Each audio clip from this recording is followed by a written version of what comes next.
Hey,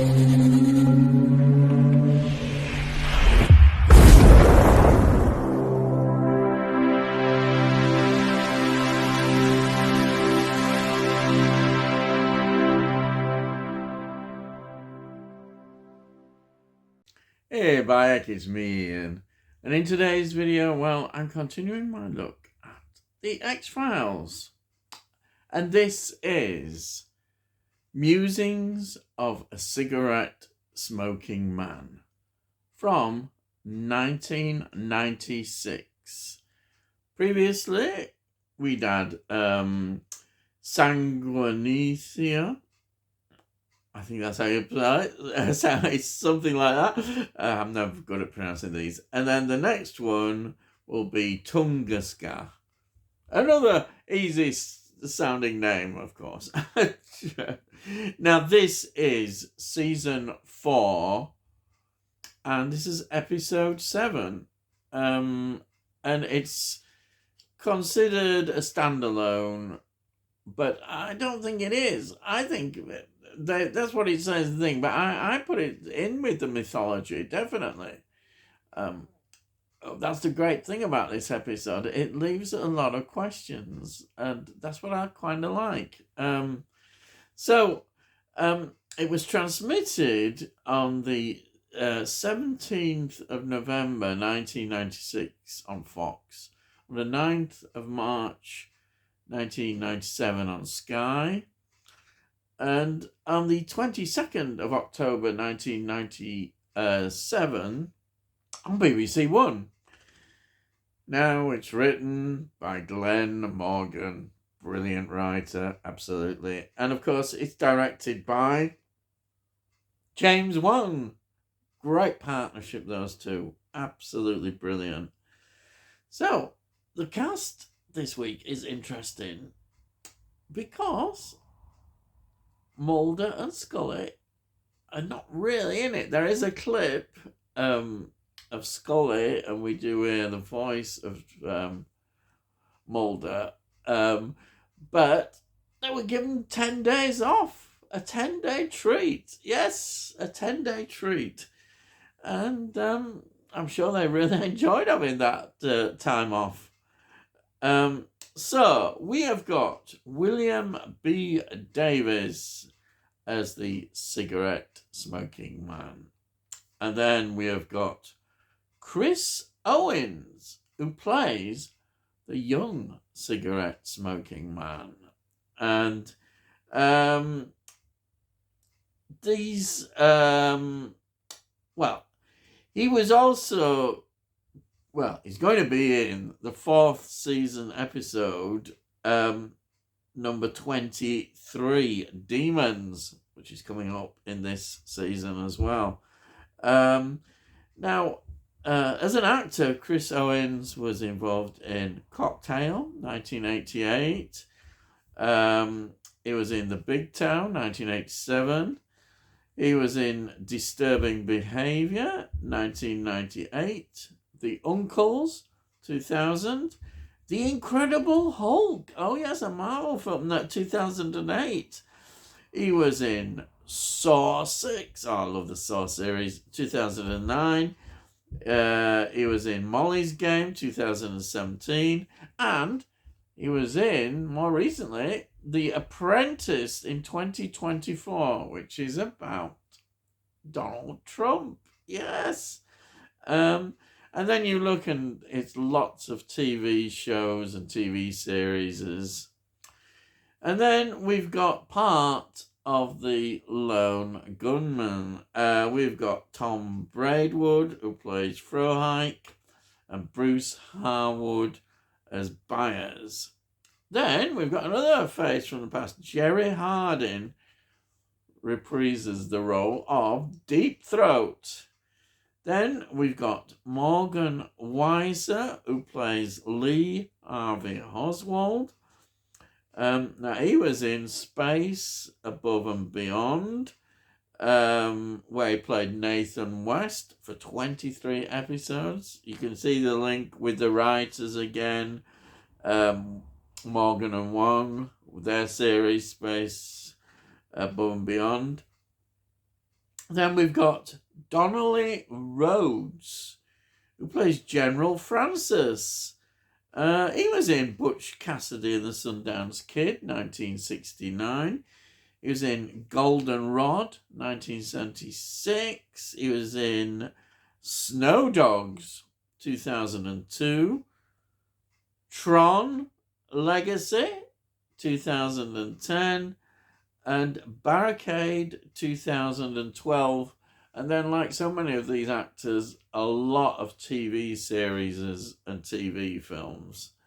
So that is the cast. The locations are, as usual, Vancouver, and it looks great. Absolutely great, this story. Now,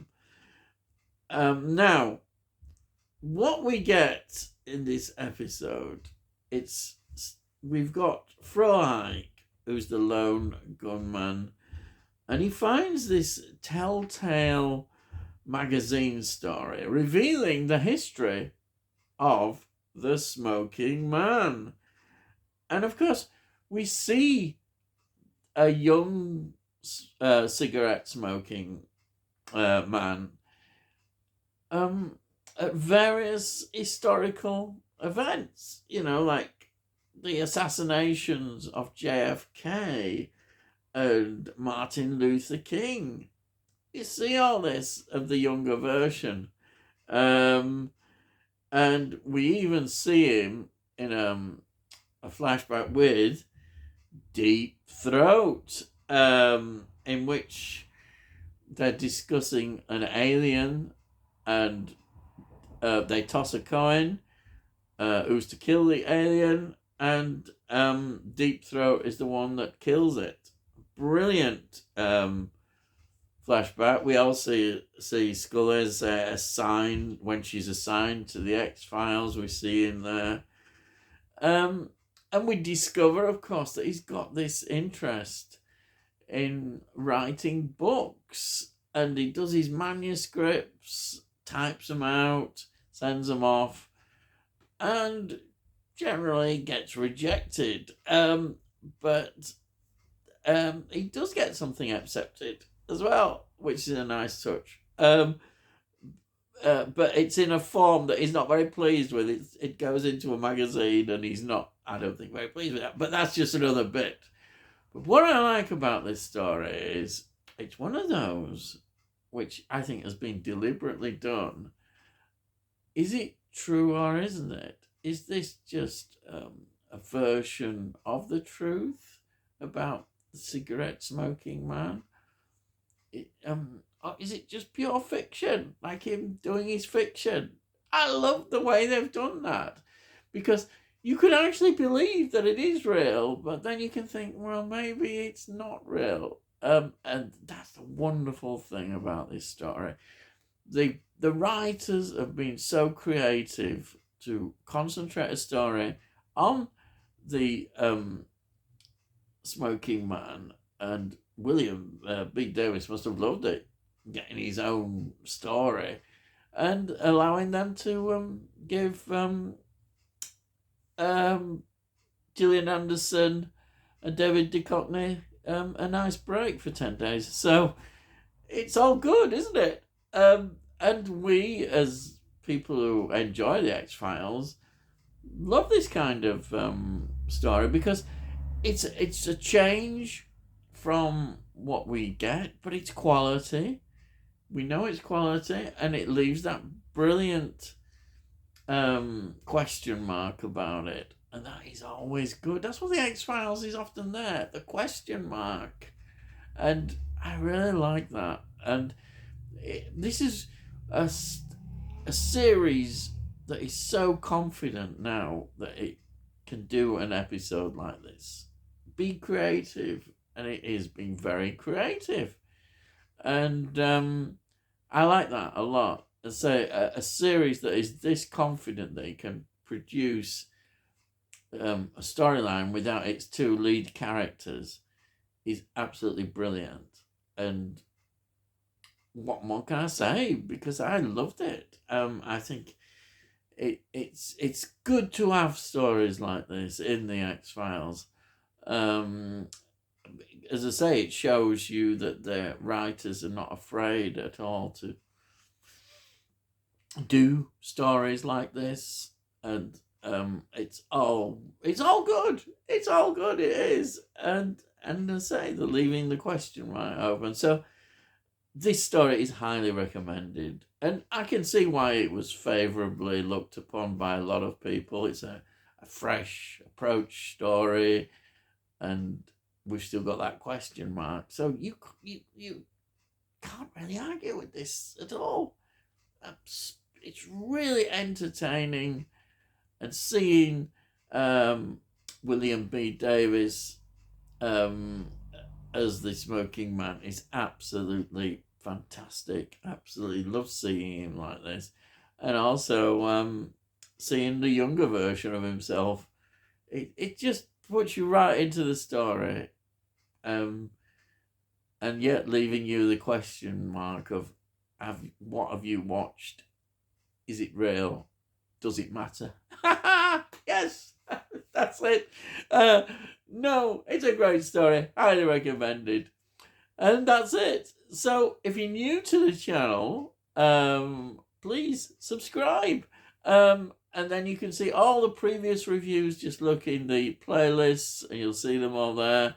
And then you can see that I do a lot of film reviews, TV shows, and sometimes a bit of music, just general sort of bits of reviews, all with a sort of retro feel to them. I think now I have concentrated a lot more on TV's things at the moment, but there is sometimes films they have done in the past have popped up, and I'm sure they will again. Yes. And say if you like this video, please give the video a like. If you give this a like, it gets it out to YouTube, and then other people might enjoy what I do, and it's good for the channel basically. And say if you have any comments, put your comments down, and I'll always answer them. And that's it. Yes, I've gone on, as I always say, far too long. So all I've got to say is I'll see thee again.